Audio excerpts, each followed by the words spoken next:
वीर पहलवान जी, हमारे भाई अनीस खटकर जी, संदीप जी और जितने भी साथी हैं, भाई गुरनाम संधू जी, डॉक्टर सुशील नरवाल जी और जितने भी तमाम साथी हमारी माताएं बहनें हैं जिनका मैं नाम नहीं ले पाया। देखो, मैं आपको एक छोटी ही बात कहना चाहूं। चलो, भाषण तो बहुत होते रहे हैं, भाषण देते भी रहे हैं। अपन एक चीज करनी पड़ेगी। अगर आप समस्या गिनने लग जाएंगे, यानी मुआवजे की लड़ाई आज चल रही है, जो अपने भाई दोनों अनशन पे बैठे हैं पूरे दृढ़ शक्ति के साथ, पूरी इच्छा शक्ति के साथ, मजबूत इच्छा शक्ति के साथ बैठे हैं कि भाई मुआवजा तो लेंगे और मुआवजा मिलने भीगा। आप लोगों की इतनी बड़ी संख्या, और यह संख्या इतनी बड़ी इसलिए भी है कि भाई कोई से गांव में चले जाओ, तमाम गांवों में गेहूं कटाई का काम चाल पड़ा है और अगले 1-2 दिनों में जिन गांवों में कसर रह रही है उन्हें भी चालू हो जाएगा। तो इस समय सारी चीज छोड़कर, अपनी 6 महीने की कमाई खुले आसमान के नीचे छोड़कर यार बैठे, हमारी मातृ शक्ति बैठी है, तो यार हमने मान के चलना चाहिए। यह हकीकत भी है कि यार जो एक गुनाह बैठा है वो 1-1000 के बराबर है। तो जितने भी जो हमारे 500 भाई बैठे हैं, तो सीआईडी वाले ने वे 1000 से गुना करके वह संख्या ऊपर चंडीगढ़ भेजनी चाहिए। दूसरी बात, समस्या बहुत गणी है किसान की। अब आप समस्या गिनने लग जाएंगे तो मेरे ख्याल से 3-4 गठड़ी तो भरे जाएंगी। मुआवजे की समस्या हुआ किसान की, ये ऊपर तो ये जमीन अधिग्रहण का कानून लिया है, जिस कानून में नियम बना दिया कि किसी भी किसान तक पूछे बिना उसकी जमीन ले लेंगे, कोई 4 गुना उसने मुआवजा नहीं देंगे। अब और समस्या आ जाओ, सरकार रुके मारे है कि हम 72 घंटे में किसान के खाते में रुपये भेज देंगे, लेकिन पिछले साल हमने देखा कई जमींदार भाइयों के 72 दिन बीत गए लेकिन फिर भी गेहूं के पीछे उनके खाते में नहीं आए। सरकार रुके मारे है डिजिटल इंडिया के। हम एक बात कहे, गेट पास कट गया, सारी चीज आज के दिन ऑनलाइन चल रही है, उसकी तुलाई हो जाओगे, तुलाई होते उसके खाते में रुपये भेजो। पिछली बार मैं अपने एक वाक्य बताऊं हूं, जिला सोनीपत में एक गांव पड़ा हुल्ला एडी, उस गांव के सारे भाईचारा इकट्ठा होकर गया, अधिकारी घेर लिया, उनसे कही कि भाई आप 72 घंटे में पीछे आने की बात करो थे, 72 घंटे के कई दिन बीत के पीछे नहीं आए। तो प्रशासन ने क्या बात कही, दाप बड़े पक्ष है कि जी 72 घंटे हम जब मानेंगे जब आपका गेहूं गोदाम में पहुंच लेगा, यानी मंडी में थे लोड होकर गोदाम में जालेगा, उड़ान लोड हो लेगा, गोदाम में लाग लेगा, उसके 72 घंटे बाद हम बेचेंगे। 10-15 दिन 20 दिन उड़ा पहुंचने में लग जाए, उसके 72 घंटे बाद यानी 3 दिन बाद और यानी 20-25-30 दिन बाद रुपये मिल लेंगे। ये बड़का का एडमिशन का टाइम चल रहा, हर जमींदार ने अपने बड़का का एडमिशन कराना, बिना पीछे के एडमिशन बिना हो करे तो पीछे ले आओ। जिसकी उधार ले रखी वह उधार देनी। भाई सरकार जब आप रुके मारे सबके में ऑनलाइन पेमेंट कर दी है, तो किसान की भी करा दो भाई, तुलाई होते पीछे उसके खाते में आने चाहिए। तो कुल मिलाकर समस्या बहुत गणी है, सवाल है समाधान का। कश्मीर से लेकर कन्याकुमारी तक चले जाओ, असम से लेकर गुजरात तक चले जाओ, हमने सौभाग्य मिल गया तमाम राज्यों में घूम का आंदोलन में शामिल होने का। कल एक केरल के किसान नेता से बात हो रही थी, फर्क सिर्फ इतना हुआ है कि कश्मीर में किसानों की समस्या का स्वरूप बदल गया है, केरल में जाकर वह समस्या और तरीके से आ गया है। केरल वाले भाई बोले कि हमने सेक्रेटरीट का मार्च किया, हमने पूछी भाई क्या समस्या होगी थी, बोले जी हमारे आड़े जंगली जानवरों की समस्या है, हाथी आगे किसान खेता में बढ़ गए, सारी फसल बर्बाद कर दी, किसान बीच में गए तो 2 दिन किसान भी हाथियों ने मार दिए। आप कश्मीर चले जाओ, आज से 2-3 साल पहला जब हम कश्मीर थे, उस टाइम में सेब के 30% पेड़ उनके टूट गए थे बेमौसम बर्फबारी थे। नवंबर में बर्फबारी होगी, पत्ते झड़े नहीं थे, कटिंग उनके किसानों ने करी नहीं थी, वह सारी बर्फ ऊपर पड़ गई, बोझ बढ़ता चला गया और पेड़ बीच में दपाट गए। जितने भी कश्मीर में सेब के पेड़ थे वो मतलब 30% खराब हो गए एक बारी की बर्फबारी में। उस टाइम जो उड़े होया करते अधिकारी होया करते, गवर्नर होया करते, उनने कही कि भाई नेफेड बहुत बढ़िया खरीदारी कर रही है। और जब हमने गांव गांव में जाकर, चाहे वो बारामूला हो, कुपवाड़ा हो, शोपियान हो, कुलगाम हो, पुलवामा हो, गांव गांव में जाकर जब हिसाब किताब लाया तो समझ में आई कि 12 करोड़ पेटी सेब की हर सीजन में उड़े हुए हैं। लेकिन सरकार ने खरीदी 1,00,000-2 लाख पेटी। 12 करोड़ पेटियां में तो 1,00,000-2 लाख पेटी सेब की खरीद कर नहीं बोले बोला जी बहुत अच्छी खरीदारी हो रही है इनके। तो आज तक क्या बात है कि सारी बात जो मैं आपने बताऊं हूं उसके बाद समाधान पर पहुंचेंगे। यह बात बतानी बहुत जरूरी है आप तक। उड़े हमने पूछी कि भाई जो सेब आपा मोहल्ला में तो 200 रुपये किलो खरीदते हैं, हमने किसान से पूछी भाई तन्ने कितना रेट मिल रहा है। उड़े में बड़े सुथरे सुथरे सेब पैक करने लग रहे थे। हमने कई पूरी टीम जा रही थी मगर एक आधा सेब मरते भी खवा दो। बोले जी प्रधान जी मन नहीं करता कि आपने सेब खवा दे। मगर भाई के बात होगी। और यह बात जब है, यह बात सुनकर हमने बड़ा चंबा ला गया, क्योंकि लगभग जितने भी राज्य में हम गए हर राज्य में मेहमान नवाजी बहुत बढ़िया हुआ है, लेकिन जम्मू कश्मीर में मेहमान नवाजी बिल्कुल अव्वल नंबर की हुआ, सबसे पहले नंबर पर।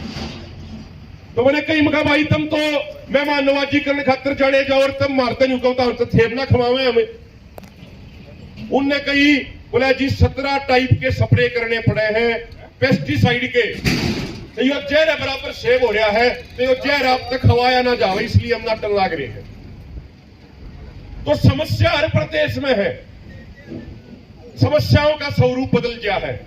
मामला है समाधान का। किसान का समाधान जब तक नहीं होगा जब तक हम छोटू राम जी की बातों पर अमल नहीं करेंगे। छोटू राम जी ने दो बात कही थी कि बोलना सीख लो, दुश्मन पहचान लो। भाई अड़ा कि मैं कितने बढ़िया बढ़िया भाषण दे जाऊं, समाधान को ना हुए। मेरे तो और बढ़िया बढ़िया वक्ता भाषण दे जाएंगे, समाधान को ना हुए। आपने गांव गांव में कमेटी बनानी पड़ेगी किसान यूनियन की। किसान यूनियन की गांव गांव में कमेटी बनानी पड़ेगी। जब तक कमेटी नहीं बनेगी किसान नुए पिस्तार पिटता रहेगा। भाई एक अब तो हाथ जोड़ के निवेदन, इसमें कोई दो राय नहीं। यो 378 दिन आंदोलन चला जींद जिला, और जींद जिले में भी खटखड़ टोल नंबर 1 पे था आंदोलन में, इसमें कोई दो राय नहीं है। कोई भाई किसी भी जिले का हो, करनाल वाले ने भी बहुत बहादुरी से लड़ाई लड़ी, इसी बात नहीं है, उन्होंने भी बहुत बढ़िया लड़ाई लड़ी। लेकिन जींद जिला संख्या के मामले में, सहयोग के मामले में अव्वल नंबर पर था। लेकिन अपनी समस्या क्या है कि अपने हड़े देख के चीज जाने हैं, ले लो आंदोलन चल रहा है, ले लो हो रही है, सारे बैठे रहेंगे, 20,000 भी आ जाए। खटखड़ टोल पर लाखों की संख्या भी हमने देखी। लेकिन जब तक गांव में कम से कम 11 आदमी से नहीं होंगे हर गांव में जो अपना जीवन समाज ने देवे। समाज ने देने का मतलब है गिरदावरी होना रही है, पोलिया में बैठ के गिरदावरी हो जाए, अपन मेरा भी नहीं पाटती किसका क्या नुकसान लिख के, और पाछे जब मुआवजा हुआ है 100 रुपया, 200 रुपया, 400 रुपया, जिसका 100% नुकसान हो गया उसने मुआवजा नहीं मिलता, और जिसकी सेटिंग ठीक ठाक से और जिसका एक दाने का नुकसान नहीं हो रहा वो 20-20 हजार रुपए 2-3 बार मुआवजा ले जा है, 2-3 में उन्हें क्लेम मिल जावे है। सारा सेटिंग का खेल है। जब तक गांव में कमेटी नहीं होगी, भाई गिरदावरी करना होंगे तो वह कमेटी खड़े होकर गिरदावरी कराओगी, वह कमेटी के लिए रहेगी किसका के लिखा क्या नहीं लिखा। जब वो रिपोर्ट आके भेजेंगे उड़े वो कमेटी जाओगी, भाई के रिपोर्ट भेजी हमारे काम की दिखाओ। उस टाइम जब आप मामले सुलझाओगे, उस टाइम इनके ऊपर दाब बढ़ाओगे, उसके बाद बढ़ेगी। अपने समाज की एक कमी भी है, हमने अपने गिरेबान में भी जाके देखना चाहिए। अब जब जागे हैं, जब मामला हाथ से लिकड़ ले है, पथ जो हो गया क्या हम जरूर संभले।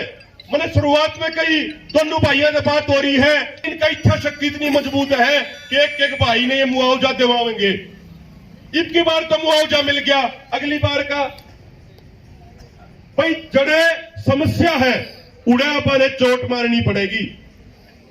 बाबा महेंद्र सिंह टिकैत के टाइम में, घासीराम नैनी जी के टाइम में, जब ना ये मोबाइल फोन होया करते, ना ये फेसबुक होया करती, ना ये ट्विटर होया करता, ना ये इंस्टाग्राम होया करते, लेकिन लोग फिर भी बहुत मजबूती से आंदोलन लड़ा करते। क्यों कर लड़ा करते? गांव गांव में कमेटी होया करती। जब तक गांव गांव में कमेटी नहीं बनाओगे, मारे पर के कितने भाषण दे जावे और मारते बढ़िया वक्ता भाषण दे जावे, गणी ही बात पार नहीं लागेगी। अपने जागरूक होना पड़ेगा। और यह लड़ाई आप अपने खातर नहीं लड़ रहे, यह लड़ाई आप लड़ रहे हैं अगली पीढ़ी खातर।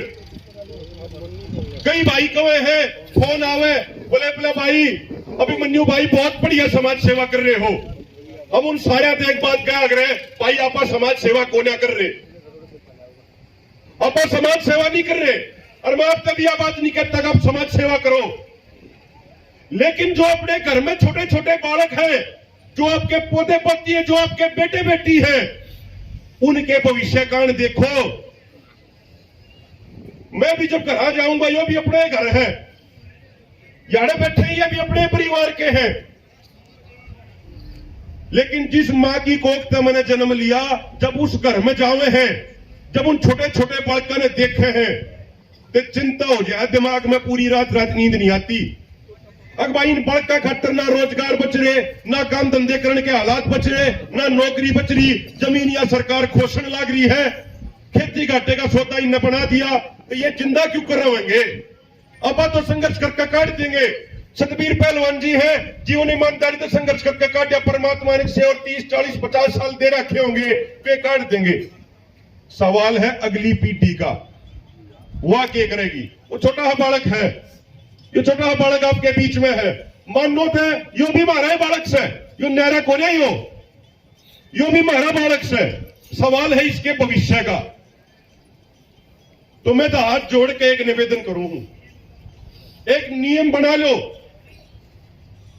कि गांव गांव में कमेटी बनानी, नंबर 1। दूसरी बात, हर महीने के 2 दिन सारे काम धंधे छोड़ के 2 दिन समाज खातर, इस अगली पीढ़ी खातर दे दो। एक रूल बना लो, तारीख तय कर लो कि भाई 3 जिले के सारे गांव के किसान इकट्ठे होकर इस महीने, हर महीने की इस तारीख ने डीसी ऑफिस में जाकर उनके गेट के आगे बैठेंगे। जब आप उड़े हर महीने 1 तारीख ने 2000, 4000, 5000 किसान जाकर बैठोगे, तो वह रिपोर्ट सीधी चंडीगढ़ जाओगी कि भाई ये किसान जागरूक हैं और ये लगातार अपने हकों के लिए, अधिकारों के लिए लड़ना जाने हैं। प्रशासन पर दाब रहेगी कि मैं गुस्ताखी करने से पहले वे 100 वे सोचेंगे। तो हमारा अब तक हाथ जोड़ के निवेदन है, भाई किसी भी संगठन में जुड़ो, कोई फर्क नहीं है। किसी संगठन का रंग, झंडे का रंग हरिया है, किसी का पीला है, किसी का काला है, किसी का नीला है, किसी का धोला है, किसी का जामनी है, कोई फर्क नहीं पड़ता। ये सारे झंडे अपने हैं, ये सारे झंडे किसान के हैं। संगठनों में जुड़ो, कमेटियां के लिए जुड़ो, उन्हें मजबूत करो, लेकिन जुड़ो जरूर। और सारे संगठन वाले एक बात कहना चाहे हैं, जब किसान की बात आ जावे, जब किसान की बात आ जावे, तो हमारे नाक की लड़ाई बीच में नहीं आनी चाहिए, तब सिर्फ और सिर्फ किसान की बात चलनी चाहिए आगे। अगर किसान के हक की बात है, भाई हम यह बात कहे हैं, जिन भाइयों ने नजदीक के देखा होगा वे जानते भी होंगे, आगे खातर भी यह बात कहे हैं, जब किसान के फायदे की बात हो, भाई और कोई हटे ना हटे, हमने पीछे हटा दियो, हम कभी आखिरी लाइन में जाकर बैठ जाएंगे, हमने आगे आने का कोई शौक नहीं है। और कई बड़े मान अनुभव ने यह बात कही है कि अगर आगे जाना है तो पीछे रहना सीख लो, लेकिन पीछे रहने का मतलब नहीं कि भाई हम पीछे जाती रहेंगे, हमने आगे निकलना ना, फिर कुछ नहीं होना। कहने का मतलब है निस्वार्थ भाव होता है ना, हमने ना हमारे दिमाग में यह सोच होनी चाहिए कि भाई मन्ना नेता बनना, मन्ना आगे निकलना। हमारी सोच होनी चाहिए कि भाई समाज के हक और अधिकार मिलने चाहिए। आपा तो पीछे खड़े रहेंगे, आपा ने कोई दिक्कत किसी तरह की नहीं है। जब हम पूरे समाज ने आगे बढ़ाने की कोशिश करेंगे, यो मेरा 12 साल का अनुभव बता रहा हूं अपना, जब आपा सारे भाईचारे ने, सारे समाज ने आगे बढ़ाने की कोशिश करेंगे, तो यकीन मानियो अपने अनुभव के आधार पर कह रहा हूं, या पूरी प्रकृति, पूरे पेड़ पौधे, पूरी परमात्मा अंगा लगा देगा अपना आगे बढ़ाने खातर। मैं कोई किताब में पढ़ी और बात नहीं कह रहा, तो मेरा हाथ जोड़ के बात तो बहुत गणी है, और भी आध घंटा बोलने का मन कर रहा है।